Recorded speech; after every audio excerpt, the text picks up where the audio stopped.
இயற்கையான டேட்ஸ், பாதாம், பிஸ்தா, cashew and honey கொண்டு தயாரிக்கப்பட்ட lion date nut bites. Celebrate this festive season with Adiyar Anand Bhavan Sweets and Snacks. We accept bulk orders.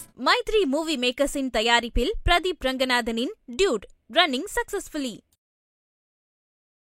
Vijay கட்சி ஆரம்பிக்கும் போதே இப்போ திமுகவுக்கு இவ்வளவு நாள் சிறுபான்மையினர் வாக்குகள் இப்படி இருந்தாலும் அதிமுக கூட்டணிக்கு போகாது, ஏன்னா பிஜேபி நினைஞ்சனால திமுக கிடைக்க வேண்டிய சிறுபான்மையினர் ஓட்டுகள் விஜய்க்கு தான் போகணுட்டு இருக்கும்போது இப்போ விஜயும் போய் அங்கே சேர்ந்தாருன்னா இப்போ அந்த வாக்குகள்லாம் விஜய்க்கு கிடைக்குமா? வராட்டுன்னா பிரச்சனையே இல்லை. விஜய் கூட்டணிக்கு போகிறது உறுதி அப்படின்ற தகவலை தான் நீங்கள் கிட்டத்தட்ட உறுதிங்க. 75% உறுதிங்க, 25% தான் உறுதி இல்லை. ஏன்னா ஒவ்வொரு நாளும் அவர் லைட்டாக டைலமாவில் இருக்காருன்றாங்க. அந்த 25% ஜீரோ ஆகிறதுக்கான வேலையை என்டிஏ ஆட்கள் பண்ணுவாங்க. புசி ஆனந்தை நீக்க போகிறார், அவருக்கு உதவியாக இத்தனை பேர் கொண்ட குழுவை அமைக்க போகிறார், எதுவும் பண்ண மாட்டார். ஏன்னா அவருக்கு எது பற்றியும் தெரியாது.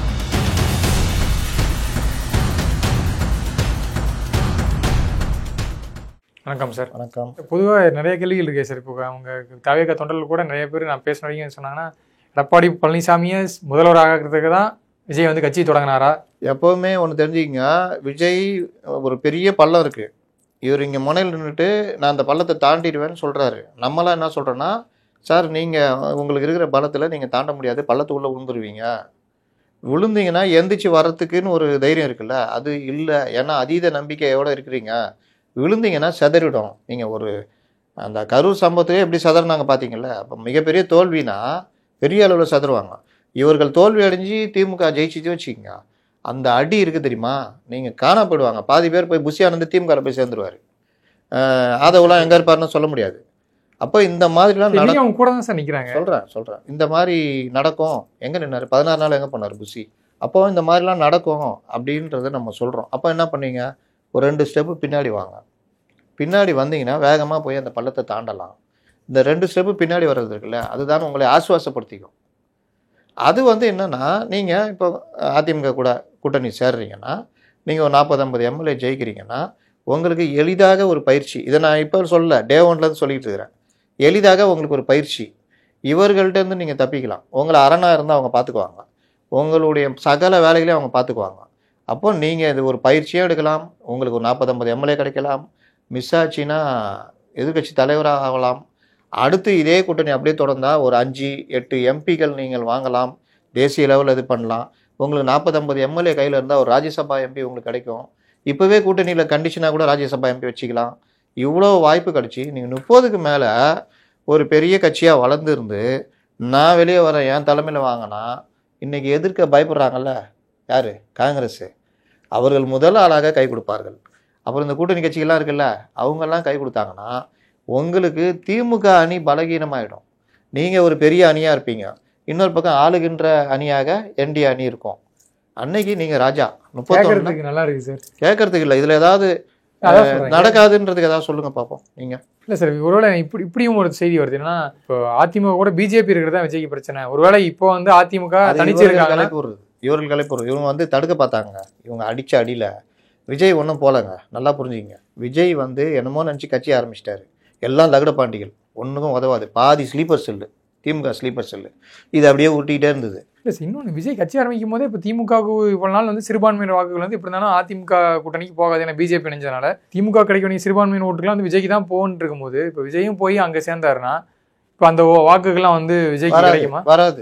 வராட்டுன்னா பிரச்சனையே இல்லை. விஜய்க்குன்னு ஒரு வாக்குகள் இருக்குல்ல, அவருடைய தொண்டர்கள், பொதுவாக பெண்கள் வாக்கு, ஆன்டி இன்கம்பன்சி.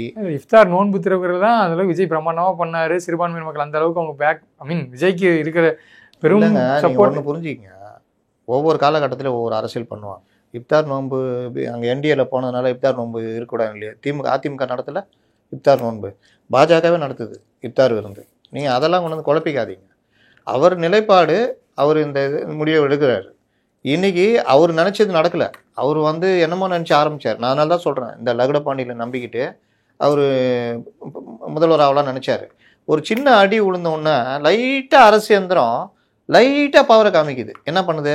ஆக்சிடென்ட் கேஸ் போடுறாங்க, கைது பண்ணுவோன்னு சொல்கிறாங்க. நான் கோர்ட்டு சொன்னிச்சு சார், எல்லாமே கோர்ட் மூலியமாக தான் சொன்னிச்சு. கேஸ் போடுது. எது வழக்கு யார் போட்டா? வழக்கு யார் போட்டு மதியழகன் யார் கைது பண்ணா? வழக்கு போட்டது கவர்மெண்ட்டு. அப்போ அந்த வழக்கு மாவட்ட செயலாளர் கைதாகிறான்னொடனே இவங்க சதறி ஓடுறாருல மாவட்ட பொதுச் செயலாளர். அதில் என்னென்னா, நீங்கள் கைதாவது உங்களுக்கு பயமாக இருந்தால் கூட நீங்கள் நிற்கணும். ஏன்னா இது வந்து நீண்ட காலத்துக்கு பேசப்படும். அப்போ அது கூட பற்றி நான் கவலைப்படலப்பா, நான் அரெஸ்ட் ஆகக்கூடாது அப்படின்ற மனநிலையில் இருக்கிறவங்க நாளைக்கு எந்த பிரச்சனை வந்தாலும் செதறுவாங்க. அப்போ இந்த மாதிரி கட்சி வச்சு தான் நம்ம சிக்கலுன்னு தான் அவர் உணர்றாரு விஜய். அதனால தான் அவர் வந்து நம்ம ஓரளவுக்கு ஒரு இது வார்ம் அப் பண்ணிக்கோன்ட்டு தான் அவர் அந்த முடிவு எடுக்கிறார். அப்போ அவருக்குள்ள பல சந்தேகங்கள் இருக்குது. நீங்கள் சொன்ன மாதிரி இந்த மாதிரிலாம் பேசிட்டோமே பண்ணிட்டோமேன்னு. நீங்கள் தமிழறி மணியன் பேசின ஒரு பேட்டி பார்த்துருப்பீங்க. நான் கிட்டத்தட்ட அதே தான் சொன்னேன். திமுக கூட அதிமுக கூட நாங்கள் கூட்டு, அதிமுக கூட பாஜக கூட்டு, எங்களுக்கு அந்த இதெல்லாம் கிடையாது. நான் இருக்கிற வரைக்கும் தமிழ்நாட்டில் மதவெறி அரசியலை அனுமதிக்க மாட்டேன். அதற்கு நாங்கள் உத்தரவாதம் கொடுக்குறேன்னா, நீங்கள் சொன்னீங்களே சிறுபான்மை மக்கள் வாக்குகள், அதில் விஜய் மேலே அன்பு கொண்டவர்கள் விஜய்க்கு வாக்களிக்க வாய்ப்பு உண்டு. இன்றைக்கும் நீங்கள் அதிமுகவுக்கு சிறுபான்மை மக்கள் குறிப்பிட்ட சில பேர் வாக்களிக்கிறாங்க. ஜெயலலிதா இருந்தப்பவும் இது நடந்தது. அதனால் வாக்களிக்காமல் நீங்கள், நான் இதுக்கு தான் உதாரணம் சொன்னது, 99 கலைஞர் பிஜேபிக்கு போனப்போ என்னுடைய சொந்த அனுபவம். ஒரு வார்டில் நாங்கள் பெரிய நோட்டீஸ்லாம் போட்டு கொடுக்குறோம். கம்யூனிஸ்ட் கட்சி நிற்கிது அந்த வார்டு எலெக்ஷனில், எதிர்த்து டிஎம்கே ஏடிஎம்கே, நாங்கள் நோட்டீஸ்லாம் போட்டு கலைஞர் பாருங்க பிஜேபி கூட போயிட்டாரு அப்படி இப்படிலாம் போட்டு கொடுக்குறோம். ஒரு ஓட்டு உள்ளங்க, 2800 ஓட்டு அவங்களுக்கு விழுந்துச்சு டிஎம்கேக்கு, 2600 ஓட்டை என்னமோ வாங்கி ஏடிஎம்கே. கம்யூனிஸ்ட் கட்சி 230 ஓட்டு தான் விழுந்துச்சு. அதுவும் அந்த முஸ்லீம்கள் வாழ்கிற பகுதியில் 2 ஓட்டு தான் விழுந்துச்சு. அந்த 2 ஓட்டும் அந்த அங்கே ஆஃபீஸ் வச்சுருந்த அந்த ஹவுஸ் ஓனர் எங்கள் பேர் அன்பினால் போட்டாங்க. ஒழுங்காக வாடகை கொடுக்குறாங்க, நல்ல பசங்களாக இருக்காங்களேன்னு. இதுதான் நிலமை. அப்போது மக்கள் வந்து அந்த இப்போ அவங்க பாதிப்பு சூழ்நிலை பல விஷயத்தான் பார்ப்பாங்க. அப்போ கரண்ட்டு பில்லு இஷ்டத்துக்கு ஏற்றிருக்கீங்க, இருந்தாலும் பரவாயில்ல நான் திமுக தான் ஓட்டு போடுவோம்லாம் போட மாட்டாங்க. அப்போ அதுக்கு எதிராக அதிமுக ஆட்சிக்கு வரப்போகுது, நாங்கள் வந்தால் இந்த நடவடிக்கை எடுப்போம் அப்படின்னா ரைட்டு சொல்கிறாங்களேன்னு ஒன்று. இன்னொரு விஷயம் சொல்கிறேன், பொதுவாக ஒரு பர்சன்டேஜ் அந்தந்த கட்சிக்கு கூட்டணி பலம் இதெல்லாம் இருந்தாலும், ஏப்பா இவங்க சேர்ந்துட்டா இந்த கூட்டணி ஸ்வீப் பண்ணும்பா அப்படின்ற ஒரு கருத்து இருக்குல்ல, உளவியல். நீங்கள் பிஜேபிக்கு 11% வாங்கி கொடுத்துச்சுல, அது உளவியல் கருத்து. அது அந்த உளவியல் கருத்து வந்து விஜய் இங்கே போனாருன்னா வேறு லெவலுப்பா, இவங்க ஜெயிக்க திமுககாரங்கள்டே அந்த எண்ணம் வந்துச்சு. நான் பேசுகிற பலரும் அவங்க போயிட்டா முடிஞ்சிச்சுப்பா, 10-15 சீட்டு வந்தாலும் பெரிய விஷயன்ற லெவலுக்கு வந்துட்டாங்க. இது பொதுமக்கள் மத்தியில் பெருசாக ஆகும். அதனால் ஒரு குறிப்பிட்ட செட்டு வாக்களிக்கும். எப்போவுமே அந்த செட் என்ன பண்ணுன்னா, யார் ஜெயிக்கிறாங்களோ அவங்க வாக்களிக்கணுன்ற மைண்ட் செட்டில் இருக்கும், அது வாக்களிக்கும். இதெல்லாம் சேர்ந்து தான் நான் தேர்தல் முடிவை சொல்கிறேன். இது அவர்களுக்கு தெரிகிறது, நன்றாக தெரியுது. ஸோ விஜயோட இந்த முடிவுக்கு நீங்கள் சொல்கிறீங்களா, இந்த முடிவுக்கு இப்போ ஆதவர்ஜனாவோ இல்லை வந்து அருண்ராஜோ இல்லை கூட இருக்காங்கல்ல, அவங்களாம் வந்து ஓகே சொல்லிட்டாங்களா? நான் சொன்னல முதல் பேச்சுவார்த்தை நடந்ததுன்னு, அன்னைக்கு அதுக்கு முன்னாடியே ஆதவ், அருண்ராஜை தவிர ஆதவ், ஜெகதீஷ், ஜான், விஷ்ணு ரெட்டி, லேட்டஸ்ட்டு அரசியல் வித்தகர், இவங்க 4 பேர்கிட்ட விஜய் பேசிட்டு தான் அவர்கள்ட்ட உட்காந்தது. இவர்களுக்கெல்லாம் தெரியும், நிர்மல்குமாருக்கும் தெரியும். புசிக்கு ஹாட்லைனில் சொல்லிட்டாங்க, ஹலோ ஓவர் பேச போகிறேன், ஓவர் ஒளிஞ்சிருக்கேன் தலைவரே ஓவர்னு முடிஞ்சிச்சு. அதனால் கிட்டத்தட்ட எல்லாருக்கும் தெரியும். இதில் யார் தொல்லை கொடுப்பா, இதை மாற்றுறதுக்கு ட்ரை பண்ணுவா அப்படின்னா ஜான். புசி ஏதாவது பண்ணலாம், விஜய் முடிவு எடுத்துட்டா புசி தலைவரே ஓகே தலைவரே அப்படின்ட்டு போயிடுவார். ஜானு, விஷ்ணு ரெட்டி, ஆதவ் கூட ஒரு வேளை அந்த இது இருக்கும். மற்றபடி பெரிய அளவில் உங்களுக்கு விஜய் எடுக்கிற முடிவுக்கு எதிர்ப்புலாம் வராது. இதன் பிறகு விஜய் வந்து இப்போது கீழே மாவட்ட செயலரை சந்தோஷப்படுவோம். யோசிச்சு பாருங்கள், 50 எம்எல்ஏ 50 தொகுதி வாங்குகிறோம் வச்சுக்கோங்க. நம்ம 50 பேர் நின்னா 45 பேராக ஜெயிப்போன்ற நம்பிக்கை வந்துடும். இன்னொன்று, நம்ம கஷ்டப்பட தேவையில்லைங்கப்பா, எல்லாத்தையும் மேலகிறவன் பார்த்துக்குவான். அதிகாரிகளை சண்டை போடணுமா அவன் சண்டை போடுவான், வக்கீல் பட வேணுமா அவன் பார்த்துக்குவான். நம்ம தொண்டர்களோடு சேர்த்து அவங்க தொண்டர்களும் இருப்பாங்க. அப்போ காவல்துறையோ மற்ற யாரும் நம்மளை மிரட்ட முடியாது. இன்னொன்று, இந்த கட்சி ஆட்சிக்கு வரப்போகுதுன்னா அதில் ஒரு டைவர்ஷன் வரும், போலீஸே சாஃப்ட் ஆகும். தேர்தலெலாம் நெருங்க போலீஸு அதிகாரிகள் சாஃப்ட் ஆவாங்க, சூழ்நிலைக்கு ஏற்ற மாதிரி மாறுவாங்க. நல்லா முடிவு தெரிய போனால் புகையை தூக்கிட்டு அங்கே போயிடுவாங்க. நடந்ததா இல்லையா? ஆனால் இவர்கள் தான் அவர்களை முட்டு சந்து கூட்டு போவாங்க. இதனால் தோற்று போகிறது யார்? கட்சிகள். இதை புரியாமல் அதிகாரத்தில் இருக்கும் பொழுது இவர்கள் சொல்கிறதெல்லாம் கரெக்டாக ஆலிஸ் வெல்லு நடக்கும்போது தான் தோல்வியை தழுவுகிறார்கள் அரசியல்வாதிகள். இது தோல்வியை தழுவினா பிறகு தவறு புரியும். புரிஞ்ச பிறகு அதுக்கு 5 வருஷம் விலை கொடுத்து அடுத்து வரும் பொழுது சரியான தலைவர்களாக இருக்காங்க. ஜெயலலிதாவும் சரி, கலைஞரும் சரி, பலரும் சரியாக இருக்காங்க. அந்த மாதிரி ஒரு வேளை நாளை இவர்களும் சரியாகலாம். விஜய் கூட்டணிக்கு போகிறது உறுதி அப்படின்ற தகவலை தான் நீங்கள் கிட்டத்தட்ட உறுதிங்க. நான் 75% உறுதிங்க, 25% தான் உறுதி இல்லை. ஏன்னா ஒவ்வொரு நாளும் அவர் லைட்டாக டைலமாவில் இருக்காருன்றாங்க. அந்த 25% ஜீரோ ஆகிறதுக்கான வேலையை என்டிஏ ஆட்கள் பண்ணுவாங்க. அதானே அரசியல். அதை தான் இவர் நான் சொல்கிறார் பாருங்க, இந்த கரூர் சம்பவத்தில் பயன்படுத்தி கொண்டு கூட்டணிக்கு ஆள் சேர்க்கிற வேலையை நீங்கள் பண்ணுறீங்கன்னு சொல்கிறார்ல முதல்வர். ஏன் அந்த வார்த்தையை சொல்கிறாரு? தான் அவங்களுக்கு தெரியும். சார், எடப்பாடி பழனிசாமிக்கு திடீர்னு விஜய் மேலே இவ்வளோ ஒரு அக்கறை, இதை தாண்டி இது ஒரு எதிர்கட்சியாக வந்து ஒரு அரசியல் பண்ணுறாங்க, பேசுகிறாங்க, ஓகே, சட்டசபையில் விவாதிக்கிறதா வந்து ஒரு எதிர்கட்சி தலைவராக அது பொறுப்பு. அதை தாண்டி ஒரு சீனியர் கட்சி, ஒரு சீனியர் கட்சி ஒரு புது கட்சிக்கு இந்த அளவுக்கு கொடியை பார்த்துட்டு ஒரு ஓப்பனாக பேசுறதோ இல்லை வந்து என்ன சொல்றது, நீங்கள் வந்தால் தான் நாங்கள் வந்து ஜெயிக்க முடியுன்று எடப்பாடி பழனிசாமி வெயிட் பண்ணிட்டு இருக்காரா அப்படின்ற அளவுக்கு இங்கே வந்து ஒரு செய்திகள்லாம் சொல்றீங்களா? அவங்க சொல்கிறாங்களா? நான் சொல்ல சார், அரசியல் விமர்சகர்கள் இருந்து நிறைய பேர் சொல்றாங்களே. இந்த அரசியல் விமர்சகர்லாம் 2K கிட்ஸு நேற்று வந்தது, பழைய அரசியல் தெரியாது. 96ல் மூப்பனார் ஒரு புது கட்சி தான் ஆரம்பிச்சு கொண்டு வந்தார். அவரால் தான் நாங்கள் ஜெயிப்போம், அண்ணன் ரஜினி வரணும், நண்பர் ரஜினி வரணும், அவர்லாம் வாய்ஸ் கொடுக்கணும், இப்படிலாம் கலைஞர் இறங்கி போனார், பெரிய ஸ்வீப் அடித்தார்.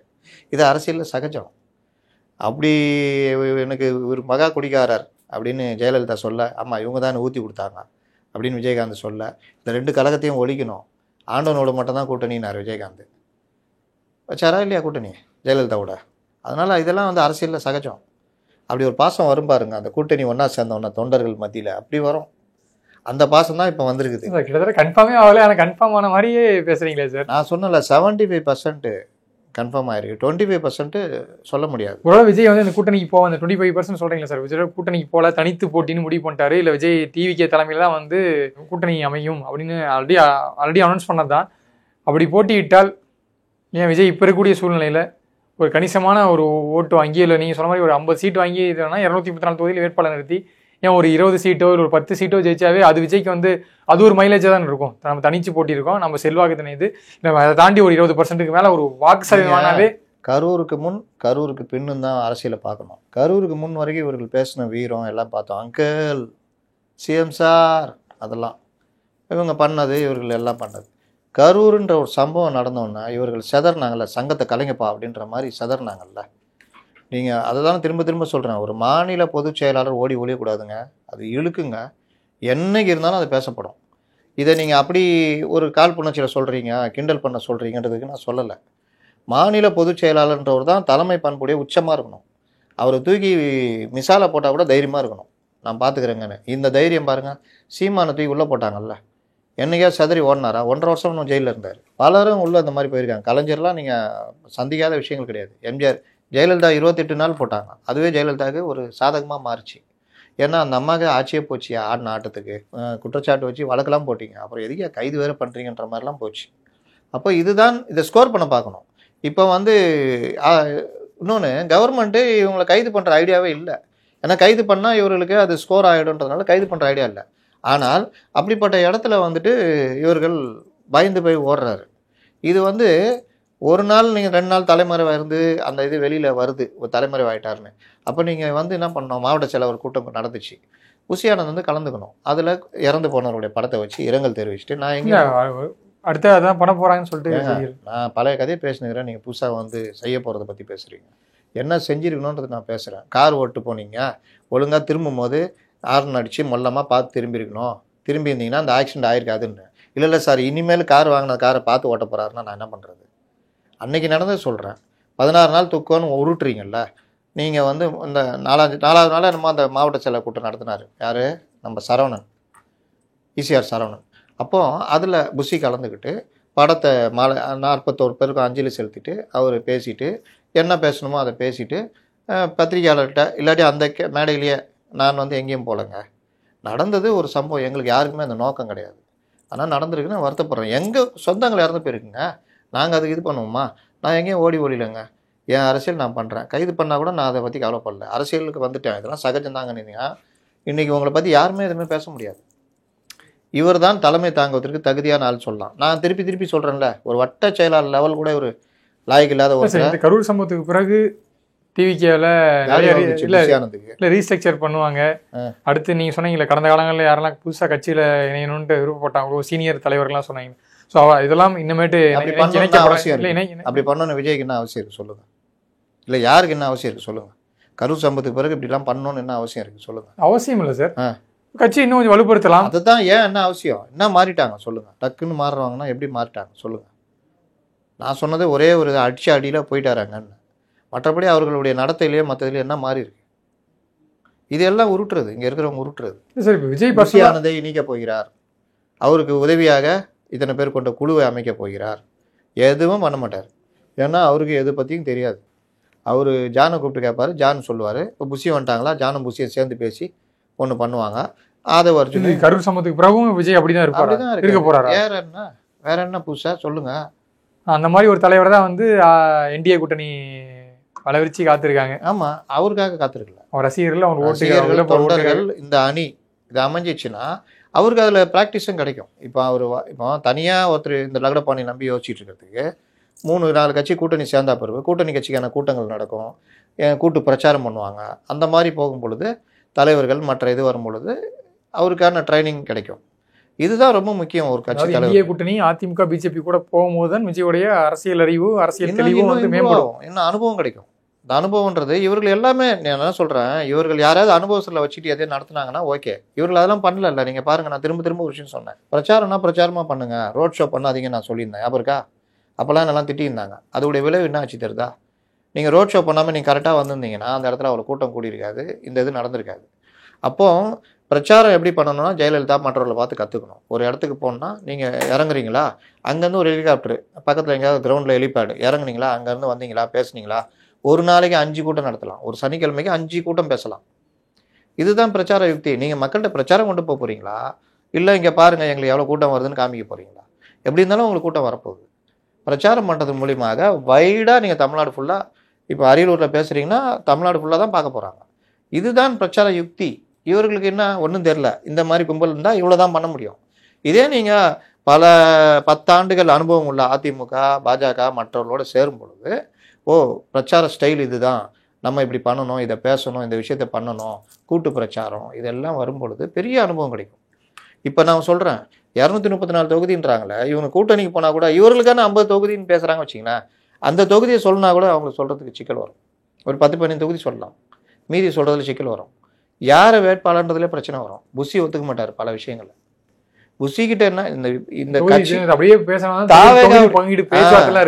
தாவேகாவுடைய பிரச்சனையே என்னன்னா, புஷி தான் தாவேகா, புஷியுடைய மனநிலை தான் தாவேகா, புஷியுடைய மனநிலை போட்டவர் தான் மாவட்ட செயலாளர்கள். அதனால தான் புஷி மாதிரி எல்லாரும் இவ்வளவு சிக்கல்கள் இருக்குல்ல. கட்சியுடைய ஒரு தலைமையிடத்திலேயே வந்து இவ்வளவு கட்டமைப்பு பிரச்சனைகள்லாம் இருக்கும்போது இந்த மாதிரியான கட்சியை தான் வந்து அதிமுகவோ இல்லை பிஜேபி விரும்புறாங்க. இல்லை சார், ஒருவேளை வந்து இல்லை நீங்க சொன்னீங்க தொண்டர்கள் வாக்குகளை, ஒருவேளை வந்து தாவேகா அதிமுக பிஜேபி கூட நினைச்சாங்கன்னா, நீங்க சொன்னீங்கல்ல ஒருவேளை நான் சொல்றேன் பிஜேபி போயிடுவார். இல்ல சார், ஒருவேளை ஏன் தாவேகாவை ஃபுல்லா டேக் ஓவர் பண்ணலாம், விஜய் டேக் ஓவர் பண்ண அரசியல் தாவேகாவை ஃபுல்லா பிஜேபியை டேக் ஓவர் பண்ணிடுச்சுன்னா அரசியல் எதுவும் நடக்குங்க. பல மாநிலங்களில் பிஜேபி இந்த வேலையை பண்ணியிருக்காங்க. அதே தாவேகாவுக்கு அதே நிலைமை நடக்கும். அதை தடுக்க வேண்டிய வேலை இவருக்கு இருக்கு. இல்லை நடக்காமையும் போகலாம். நீங்கள் நிதிஷ்குமாரை வச்சுக்கிட்டு இவங்க ஒன்றும் பண்ண முடியல. 45 எம்எல்ஏ வச்சுக்கிட்டு அவர் முதலமைச்சராக இருக்காரு. புரியுதா? அதே இது அஜித் பவார் மருமகனே தூக்கின்னு வந்துட்டாங்க. இங்கே இப்படி அங்கே அப்படி. இன்னும் கோவாவில் பண்ணது, அஸ்ஸாமில் பண்ணதெல்லாம் பார்த்தீங்கன்னா வேறு லெவலு. இது எல்லாத்தையும் வச்சுக்கிட்டு தான் நீங்கள் பண்ணணும். ஸோ இவ்வளோ ரிஸ்க் இருக்கும்போது விஜய் இதுக்கு ஒத்துக்கிட்டு பெரிய ரிஸ்க் இங்கே இருக்கு. நீங்கள் தனியாக நிற்கிறீங்கன்னா நசிக்கிடுவாங்கல்ல. 2 இரும்புக்குள்ளே ஒரு மாட்டின அந்த காலி டப்பா மாதிரி நசிக்கிடுவீங்களா?